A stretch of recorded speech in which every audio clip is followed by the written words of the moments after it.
Hello मेरे प्यारे warriors, कैसे हैं आप लोग यार। उम्मीद करते हैं आप स्वस्थ होंगे, अच्छे होंगे। बात अगर मैं करूं टीएचडीसी का, रिक्रूटमेंट जारी हो गया है, तो एक वीडियो मैं आप लोगों को ऐसा दे रहा हूं जो कि कंप्लीट जानकारी आप लोगों को साझा करेगा, जिसमें सारे पोस्ट के डिटेल के बारे में होगा, qualifications, age, syllabus, life style, salary and how you can prepare for the exam. तो before going to the start, please like the session and channel को सब्सक्राइब कर लीजिए, सो दैट कि हमारा परिवार 6 लाख से भी ज़्यादा का होने वाला है। तो आप लोगों की सपोर्ट की ज़रूरत है। और चलिए वीडियो शुरू करते हैं। वीडियो शुरू करने के पहले बस मैं आपको यही बोलूँगा, video through out the sessions देखिएगा ज़रूर, बहुत मज़ा आएगा आप लोगों को। राइट, अब देखिए, अगर मैं बात करूँ एक इम्पॉर्टेंट हाईलाइट की मैं बात कर देता हूँ, तो Tehri hydro development corporation of limited, THDC का फुल नेम होता है, जिसमें अगर बात करें एडवर्टीजमेंट नंबर 11/2023 है, नंबर ऑफ वैकेंसी 181 है, और ऑनलाइन एप्लीकेशन 9 जून से स्टार्ट होगा। लास्ट डेट हमारा 30 जून 2023 होगा। एग्जामिनेशंस के सिलेक्शन प्रोसेस की बात किया जाए, रिटन टेस्ट और इंटरव्यू रखा गया। ये इनकी ऑफिशियल वेबसाइट है, जहाँ से आप सारी जानकारी को इकट्ठा कर सकते हैं। राइट, अब दूसरा मैं बात करूँ कि वैकेंसी इसमें 2 तरह की हैं। एक तो हमारा रेगुलर है, करंट की है, एक बैकलॉग है। तो जो रेगुलर हमारा उत्तर प्रदेश में सिविल, मैकेनिकल, इलेक्ट्रिकल में 10-10-5 है, उत्तराखंड में 10-10-5 है, तो टोटल रेगुलर वैकेंसी इधर हमारा 50 है। राइट, अब बैकलॉग की बात कर लेते हैं। तो बैकलॉग अगर मिला जुलाएगा, सिविल में 26, मैकेनिकल में 26, इलेक्ट्रिकल में 13, और इधर उत्तराखंड में बात किया जाए 26, 26, 14 और 131, टोटल 181 वैकेंसी है। राइट, तो यहाँ पे टोटल्स देखा जाए तो सिविल और मैकेनिकल, इलेक्ट्रिकल सारे ब्रांचेस की मिला करके इतनी वैकेंसी आपको देखने को मिलेगी। अब मेरा आप लोगों से सुझाव है कि क्वालिफिकेशंस क्या होगा, तो 3 ईयर का फुल टाइम डिप्लोमा आप लोगों का आपके पास होना चाहिए, या 2 ईयर का आपने डिप्लोमा किया है लेटरल एंट्री के थ्रू, तो आप डेफिनेटली एलिजिबल होंगे। और मिनिमम हमारा डिप्लोमा में 65% आपका होना चाहिए। और higher qualification like BE, BTech, BSc without essential qualifications, it means बिना डिप्लोमा के अगर आपने बीटेक किया है तो इसमें एलिजिबल नहीं हो, या सिर्फ बीटेक स्टूडेंट्स अलाउड नहीं है। अब मैं आपको एक बात बताऊं, एज कैलकुलेशंस की बात किया जाए तो 7 जून को जो हमारा अपर एज लिमिट है वो 27 साल होना चाहिए। बाकी जो हमारे कैटेगरी, रिजर्व कैटेगरी होती है, वो अपने आपको जो भी रिलैक्सेशंस है, जैसे कि ओबीसी के लिए 2 साल है, तो 7 जून 2025 मान सकते हैं। एससी और एसटी के लिए 5 साल है, तो 7 जून 2028 मान सकते हैं। फिर उसके बाद अगर सैलरी स्ट्रक्चर की बात किया जाए तो देखिएगा 29,200 का बेसिक पेमेंट है। बाकी कंपनी ने ये भी बोला है कि अपार्ट फ्रॉम बेसिक पेमेंट हम तमाम तरह के अलाउंसेस वगैरह सब कुछ प्रोवाइड करेंगे। राइट, और तो ये सारी चीज़ें आप लोगों को प्रोवाइड की जाएगी। तो सैलरी स्ट्रक्चर ये, अगर इस पर सारी महंगाई भत्ता सब कुछ ऐड करोगे तो 45,000 से कम आपका पेमेंट नहीं बनता है। तो बेनिफिट्स बहुत सारे हैं, मैं आपको बता दूं टेहरी हाइड्रो पावर प्लांट में। अब यहाँ पे आगे की बात करें तो सिलेक्शंस की प्रोसीजर्स की बात करें तो टोटल हमारा 3 घंटे का पेपर है, 180 मिनट का है, जिसमें 200 क्वेश्चंस रहेंगे। पार्ट 1 आपका रिस्पेक्टेड डिसिप्लिन का है, 140 क्वेश्चंस आपके रिस्पेक्टेड ब्रांच के आएंगे, तीनों कंबाइंड ब्रांच नहीं आएगा, रिस्पेक्टेड ब्रांच आएगा। पार्ट 2 जो रहेगा multiple choice question general awareness का रहेगा। पार्ट 3 जो रहेगा मल्टीपल चॉइस क्वेश्चन रीजनिंग का रहेगा। बाकी मार्किंग एक क्वेश्चन 1 नंबर का रहेगा। गाइज, मेरा आप लोगों से बस सुझाव होता है कि हर तरह के इन्फॉर्मेशन को मैं एक वीडियो में प्रोवाइड कर रहा हूँ, ताकि आपके नोटिफिकेशन से लेकर के आपकी प्रिपरेशंस तक सारी जानकारी आप एक वीडियो में मिल जाए। अब देखो, यहाँ पे 0.25 मार्क्स डिडक्ट कर दिया जाएगा अगर आप एक क्वेश्चन गलत करते हो।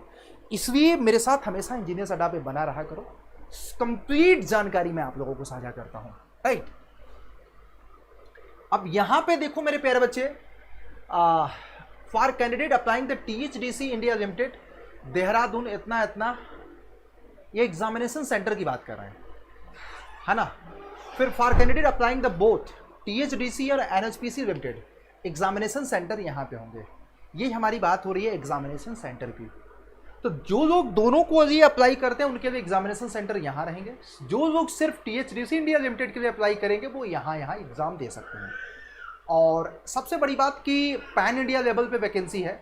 अब सिलेबस की बात किया जाए तो मैकेनिकल इंजीनियरिंग में ये आपके रिस्पेक्टेड डिसिप्लिन में आपको पूछी जाएगी। मैकेनिकल इंजीनियरिंग में जिसमें हमारा क्लासिफिकेशन है Steve, centrifugal pump, hydraulic turbine, measurement of flow rate, kinematics and ये सारा हमारा, मतलब आप ये समझ जाओ कि अगर मैं आपको यहाँ पे सिलेबस की बात करूँ तो आप एज ए सिलेबस की बात करें तो ये हमारे सिविल इंजीनियरिंग में है।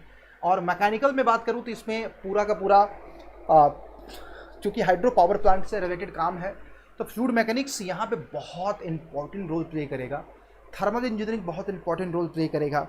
और इनफैक्ट अगर आप ऐसा नहीं, मैं आपको ऑनेस्टली अगर बताऊँ, गाइड अगर सही दिशा में करने की कोशिश करूँ तो सिलेक्शंस का मार्जिन बहुत टफ है। इसलिए मैं आपको बोलूँ कि कोई भी सब्जेक्ट आपको स्किप नहीं करना है। जैसे as a mechanical engineering students अगर मैं बात करूँ तो आपको कौन कौन से इंपॉर्टेंट सब्जेक्ट है पूरे डिप्लोमा का जो आप लोगों को पढ़ना चाहिए, तो वो आपको थ्योरी ऑफ मशीन है, मशीन डिज़ाइन है, और फिर उसके बाद सोम है, फिर उसके बाद आपका एफएम है, फिर उसके बाद आईसी, आरएसी, पावर प्लांट, फिर उसके बाद थर्मोडायनेमिक्स, फिर उसके बाद इंजीनियरिंग मैकेनिक्स, फिर प्रोडक्शन के सारे पार्ट, ये आप सब लोगों को करना चाहिए अच्छे से। प्रोडक्शन में वेल्डिंग, कास्टिंग और जो भी मेटल फार्मिंग, मेटल कटिंग और मटेरियल साइंस, ये सारे सेगमेंट आप लोगों को अच्छे से पढ़ना चाहिए। अच्छा, इनमें कौन कौन से टॉपिक को पढ़ना चाहिए, तो एसएससी जेईई की जो ऑफिशियली मेंस के सिलेबस में जो टॉपिक मेंशन है ना, उसी को आप लोगों को पढ़ना चाहिए, राइट।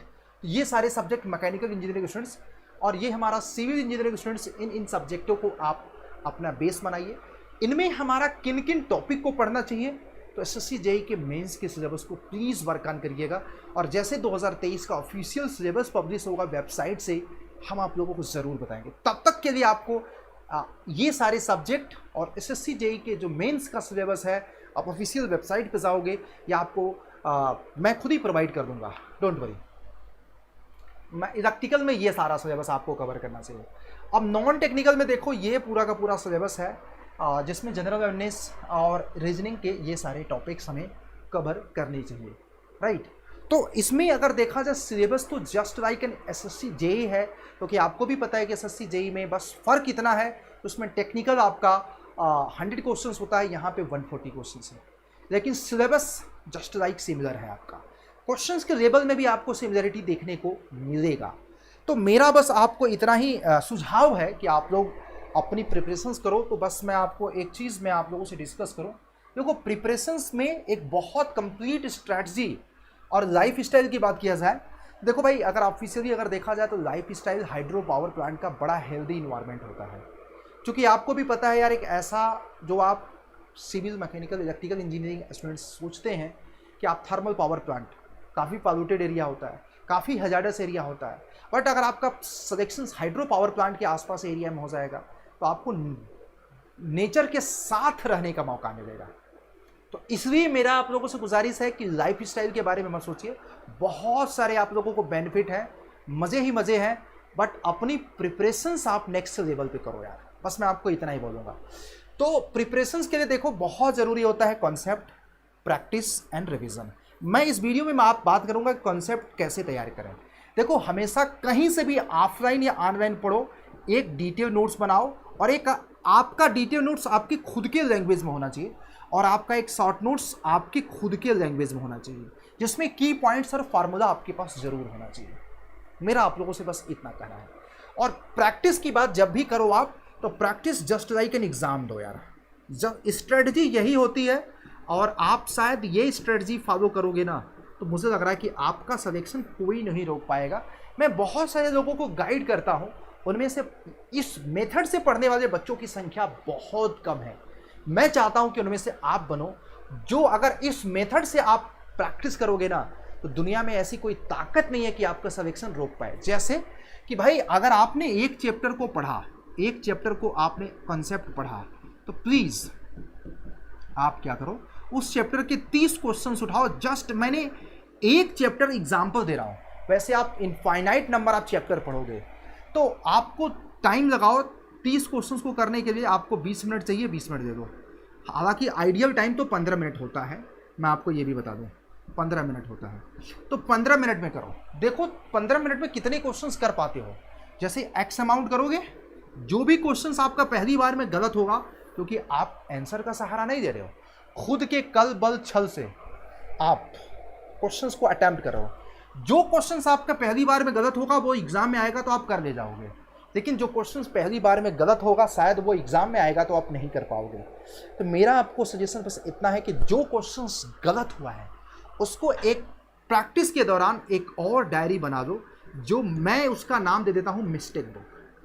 मिस्टेक बुक बनाओ। मिस्टेक बुक में उन सारी क्वेश्चंस की कलेक्शंस रख दो जो आपने पहली बार में क्या किया है, गलत किया है। जिससे क्या होगा कि इस तरीके से प्रैक्टिस करने से आपको अपनी स्पीड, एक्यूरेसी, टाइम मैनेजमेंट, और आपको ये भी पता चलेगा कि यार आप जो मेंटर्स से पढ़ रहे हो ना, उनकी कॉन्सेप्ट में कितना दम है और आपकी उस पर कितनी अंडरस्टैंडिंग हुई है। जैसे आप हर पल अपना सेल्फ इवैल्यूएशन, हर कंसेप्ट के बाद अपना इवैल्यूएशन कर रहे हैं, बहुत मजा आएगा। और आप अच्छे क्वेश्चंस की कलेक्शन भी कर ले रहे हैं, अच्छे क्वेश्चंस की कलेक्शंस भी आप कर ले रहे हैं, तो ये चीज़ याद रखो। बाकी तो एक चीज़ मैं आपको बता दूं, रिविजन्स बहुत ज़रूरी है। रिवीजन तो ही एक देखो, तीनों पिलर में एक पिलर अगर आपका घिसका तो सब मेहनत बेकार है। बस इतना ही मैं आपको बोलूँगा। रिवीजन हमेशा आप कोशिश करो डेली, वीकली, मंथली और 3 महीने में। आपको 3 महीने में पूरा एक बार पूरा सिलेबस रिवाइज होना चाहिए। एक मंथ में ऐसा होना चाहिए कि पूरे मंथ का कंटेंट आपको रिवाइज करना है। वीक में एक ऐसा दिन होना चाहिए कि जो पूरे वीक के कंटेंट को रिवाइज करो before going to the examinations. बस एनएचपीसी की टीएचडीसी में आप सारी तैयारी करो। अब सवाल है दोस्तों कि आप प्रिपरेशंस कैसे करोगे। तो मेरा आप लोगों की से गुजारिश है, ये वीडियो बाद में भी देखेंगे, तो टीएचडीसी और एनएचपीसी दोनों के बैचेस हमारे पास डेडिकेटेड आ गए हैं। आप लोग ज्वाइन करोगे तो अगर आप महापैक लेते हो सिविल, मैकेनिकल, इलेक्ट्रिकल का, तो महापैक में आपको सब कुछ मिल जाएगा। मैं आपको बता रहा हूँ Y201 कोड है जिसमें टीएचडीसी, मैं आपको चाह रहा हूँ कि टीएचडीसी नहीं, सारे एग्जामिनेशंस की आप प्रिपरेशन से एक साथ करो। एक सिंगल पैकेज में आपको मिल जाएगा। तो महापैक आप लोगों को 3100 रुपये में दिया जा रहा है, जिसमें आपको THDC, NHPC, SSC JE, DDA JE, DFCCIL, JSSC JE, तमाम तरह के इंजीनियरिंग एग्जामिनेशंस की live classes, test series, e book, upcoming जितनी भी हमारे साल भर की क्लासेस होगी सब मिलेगा। पुराने जितने रिकॉर्डेड वीडियो है सब कुछ मिलेगा, और ई बुक तक भी प्रोवाइड कर दिया जाएगा, टेस्ट सीरीज तक भी।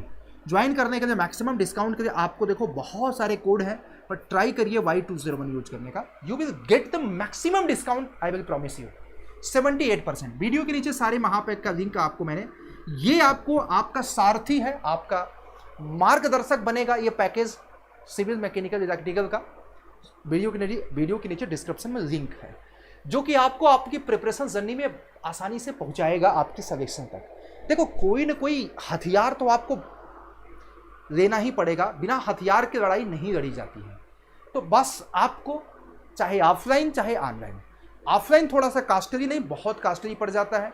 एक एक एग्जाम की प्रिपरेशन के लिए बच्चे 50,000 रुपये खर्च करते हैं। यहाँ पे ना तो आपको बाहर जाना है, घर बैठ कर अपनी सिस्टमैटिक तरीके से पढ़ाई करना है। बस मेरा आप लोगों से गुजारिश है, आपके पास विल पावर और इच्छा शक्ति होना चाहिए अपनी प्रिपरेशंस को करने का। तो एवरीथिंग यू